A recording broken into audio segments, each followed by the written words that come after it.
আসসালামু আলাইকুম। রাতের শীর্ষ সংবাদে স্বাগত জানাচ্ছি আমি শাহনাজ পারভীন। বেগম খালেদা জিয়ার শারীরিক অবস্থা অপরিবর্তিত রয়েছে, রিজভী। সরকারি হাসপাতালে কমপ্লিট শাটডাউনের ডাক। তারেক রহমান ফিরতে চাইলে একদিনের মধ্যে ট্রাভেল পাস দেবে সরকার, পররাষ্ট্র উপদেষ্টা। মাধ্যমিক শিক্ষকদের পূর্ণ কর্মবিরতি ঘোষণা, পরীক্ষাও বর্জন। বেগম খালেদা জিয়া অসুস্থ, বিজয় দিবসের কর্মসূচি স্থগিত করল বিএনপি। সাবেক মেয়র তাপস ও তার স্ত্রীর আয়কর নথি জব্দের আদেশ। বঙ্গোপসাগরে ক্ষেপণাস্ত্র উৎক্ষেপণের মাধ্যমে নৌবাহিনীর বার্ষিক মহড়া সমাপ্ত। খুলনায় আদালতের সামনে 2 জনকে গুলি করে ও কুপিয়ে হত্যা। পলাতক আসামিদের দেশে ফেরাতে তৎপরতা চালানো হচ্ছে, চিফ প্রসিকিউটর। চূড়ান্ত অনুমোদন পেল সম্মিলিত ইসলামী ব্যাংক। 2 কর্মকর্তাকে চাকরিচ্যুত করল পররাষ্ট্র মন্ত্রণালয়। মানবতা বিরোধী অপরাধ মামলায় শাহরিয়ার কবিরকে গ্রেফতার দেখাতে নির্দেশ। বিপিএল এর 12তম আসরের জাকের ও অঙ্কনকে কিনল নোয়াখালী। বিশ্বের প্রথম মানববিহীন যুদ্ধ বিমান থেকে ক্ষেপণাস্ত্র নিক্ষেপ করল তুরস্ক। ইসরায়েলের বিচার দাবিতে ইউরোপ জুড়ে ব্যাপক বিক্ষোভ। শুনছিলেন শিরোনাম, এবার বিস্তারিত। বিএনপি চেয়ারপারসন বেগম খালেদা জিয়ার শারীরিক অবস্থা অপরিবর্তিত রয়েছে এবং নতুন করে অবনতি হয়নি বলে জানিয়েছেন দলটির সিনিয়র যুগ্ম মহাসচিব রুহুল কবির রিজভী। রোববার দুপুরে নয়াপল্টনে দলটির কেন্দ্রীয় কার্যালয় থেকে এক সংবাদ সম্মেলনে একথা জানান তিনি। বেগম খালেদা জিয়ার শারীরিক অবস্থা প্রসঙ্গে রিজভী বলেন, আজকে সর্বশেষ যতটুকু শুনেছি তার শারীরিক অবস্থা অপরিবর্তিত রয়েছে এবং তার বিদেশে যাওয়ার ব্যাপারে মেডিকেল বোর্ড এখনো কোনো পরামর্শ দেননি। সেখানে চিকিৎসকরা কর্তব্যরত আছেন। তার চিকিৎসকদের কাছ থেকে শুনেছি অবনতিশীল হয়নি, কিন্তু তাই বলে খুব একটা উন্নত হয়েছে এরকমও আমরা খবর পাইনি। তার শারীরিক অবস্থা অপরিবর্তিত রয়েছে।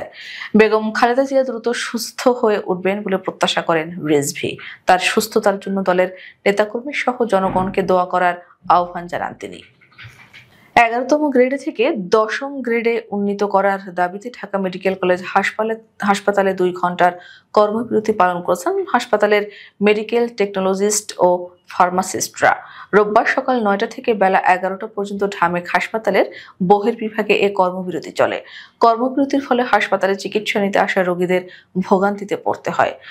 চাকরিগত পদমর্যাদা ডিপ্লোমা ইঞ্জিনিয়ার ও নার্সদের মতো 10ম গ্রেডে উন্নতি করার দাবিতে সারা দেশের সরকারি হাসপাতালে পরীক্ষা নিরীক্ষা বন্ধ রয়েছে। তিনি আরো জানান, দাবি আদায়ের লক্ষ্যে রোববার 2 ঘন্টার কর্মবিরতি পালন করা হয়েছে। এ দাবির অগ্রগতি না হলে আগামী 3 ডিসেম্বর সকাল 8টা থেকে দুপুর 12টা পর্যন্ত অর্ধ দিবস কর্মবিরতি পালন এবং 4 ডিসেম্বর কমপ্লিট শাটডাউন কর্মসূচি পালন করা হবে। বিএনপির ভারপ্রাপ্ত চেয়ারম্যান তারেক রহমান দেশে আসতে চাইলে অন্তর্বর্তী সরকার একদিনের মধ্যে ট্রাভেল পাস ইস্যু করবে বলে জানিয়েছেন পররাষ্ট্র উপদেষ্টা তৌহিদ হোসেন। রোববার বিকেলে প্রেস ক্লাবে ডিপ্লোম্যাটিক করেসপন্ডেন্টস অ্যাসোসিয়েশন বাংলাদেশ আয়োজিত বাংলাদেশের পররাষ্ট্রনীতি পরিবর্তনশীল বিশ্বে একটি প্রাসঙ্গিক ভূমিকা নির্ধারণ শীর্ষক সেশনে তিনি একথা বলেন। তৌহিদ হোসেন বলেন, তারেক রহমান লন্ডনে কোন স্ট্যাটাসে আছেন সরকার জানে না।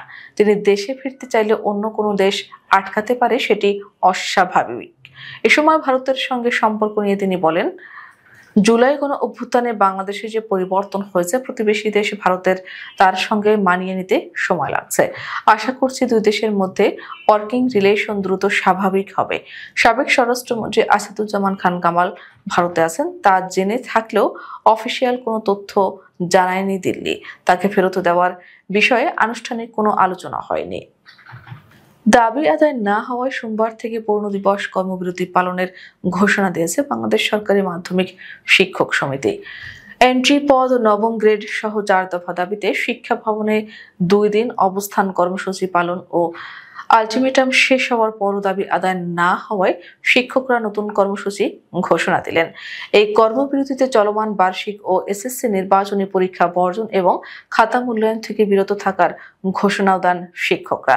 এতে মাধ্যমিক পর্যায়ের শিক্ষা কার্যক্রমে স্থবিরতা নেমে আসার আশঙ্কা তৈরি হয়েছে।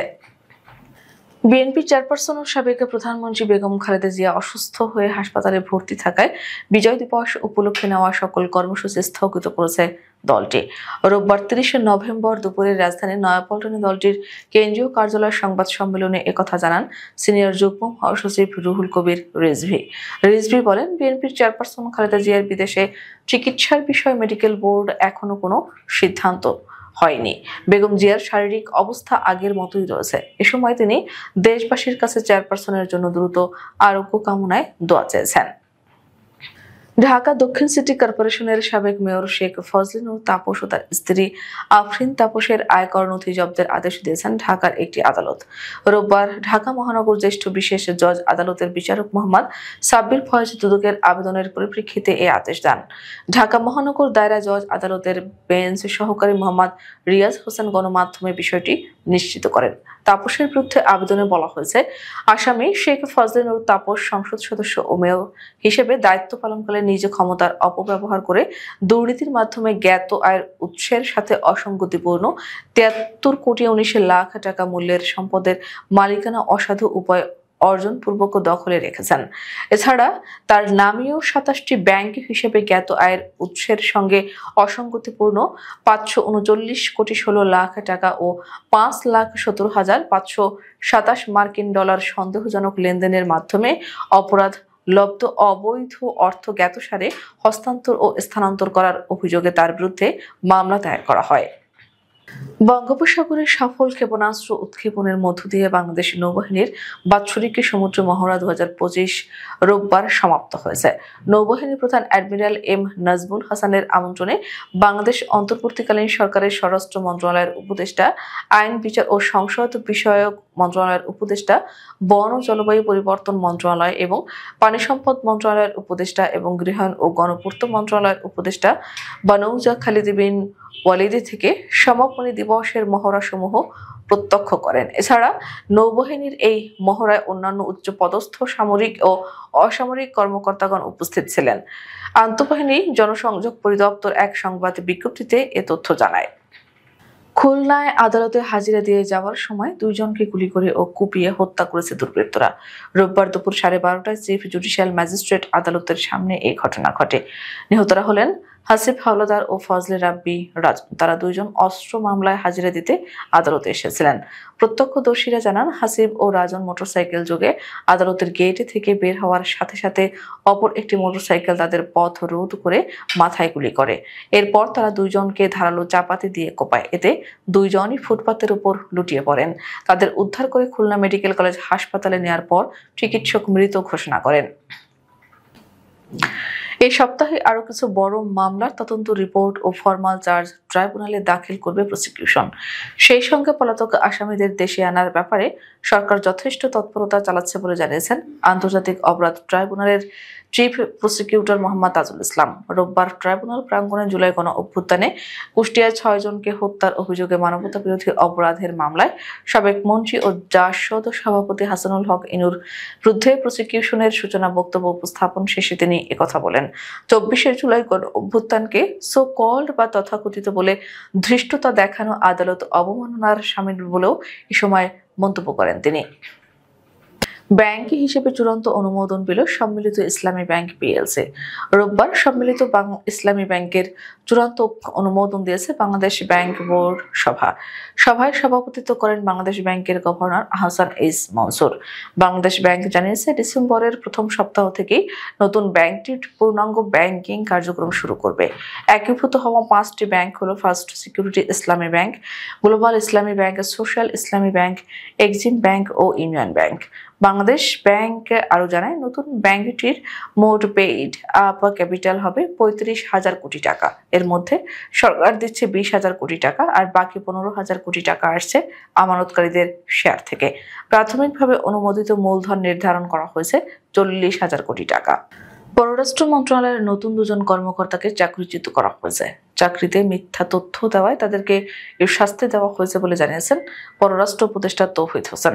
রোববার জাতীয় প্রেস ক্লাবে ডিক্যাব আলাপনে সাংবাদিকদের এ তথ্য জানান তিনি। তবে চাকরিচ্যুত ওই রাষ্ট্রদূতের নাম উল্লেখ করেনি উপদেষ্টা। দুই কর্মকর্তার চাকরিচ্যুতির বিষয়টি উল্লেখের পাশাপাশি মরক্কো ও রাশিয়ায় নিযুক্ত দুই বাংলাদেশি রাষ্ট্রদূতের বিষয়ে ব্যবস্থা নেওয়ার কথাও জানিয়েছেন তৌহিদ হোসেন।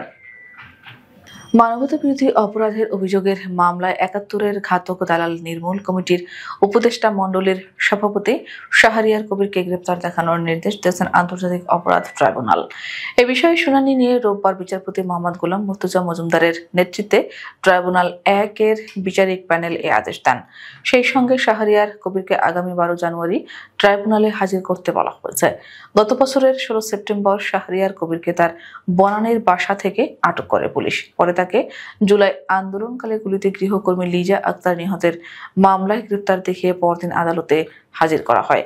এদিন পুলিশের আবেদনের পরিপ্রেক্ষিতে তার ৭ দিনের রিমান্ড মঞ্জুর করেন ঢাকার অতিরিক্ত chief metropolitan magistrate Mohammad Sanaullah.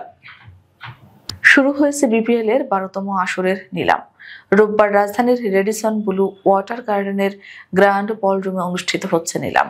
Zaker Ali অনিক ও মাহিদুল ইসলাম অঙ্কনকে বাধ্য হয়ে কিনতে হয়েছে নোয়াখালী এক্সপ্রেসকে। নিয়ম অনুযায়ী সবগুলো দলই এ এবং বি ক্যাটাগরি থেকে বাধ্যতামূলক ২ জন ক্রিকেটারকে নিতে হবে।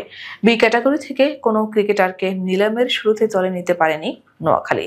তাই নিলামে ওঠা শেষ ২ ক্রিকেটার জাকের ও অঙ্কনকে ভিত্তিমূল্য ৩৫ লাখ টাকাতে দলে নিতে বাধ্য হয়েছে ফ্র্যাঞ্চাইজিটি। বিশ্বের প্রথম মানববিহীন যুদ্ধ বিমান হিসেবে তুরস্কের বাইরাক্টর কিজিলেলমা আকাশ থেকে আকাশে নিক্ষেপযোগ্য ক্ষেপণাস্ত্র নিক্ষেপ করেছে। রোববার তুর্কি প্রতিরক্ষা সংস্থা বাইকার এক বিবৃতিতে তথ্য জানিয়েছে।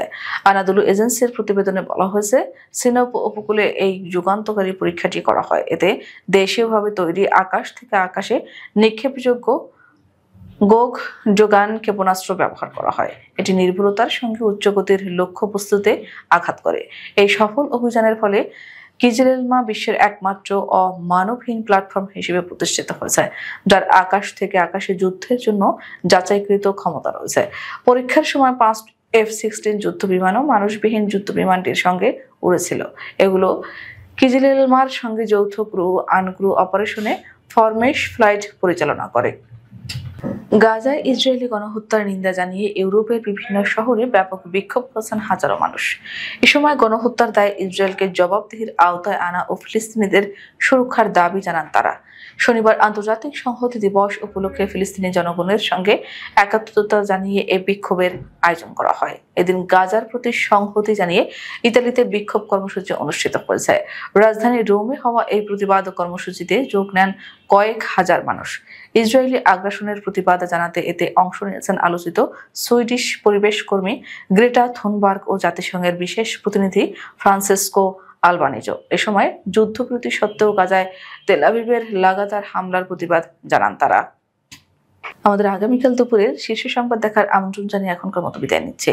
দর্শক, ভিডিওটি শেষ পর্যন্ত দেখার জন্য আপনাকে অসংখ্য ধন্যবাদ। নিত্য নতুন সংবাদ পেতে আমাদের ইউটিউব চ্যানেলটি সাবস্ক্রাইব করুন ও নিয়মিত নোটিফিকেশন পেতে বেল বাটনটি ক্লিক করুন এবং আমাদের ফেসবুক পেজটিতে লাইক করুন। এছাড়াও আমাদের ভিডিওতে লাইক দিয়ে শেয়ার করুন। আল্লাহ হাফেজ।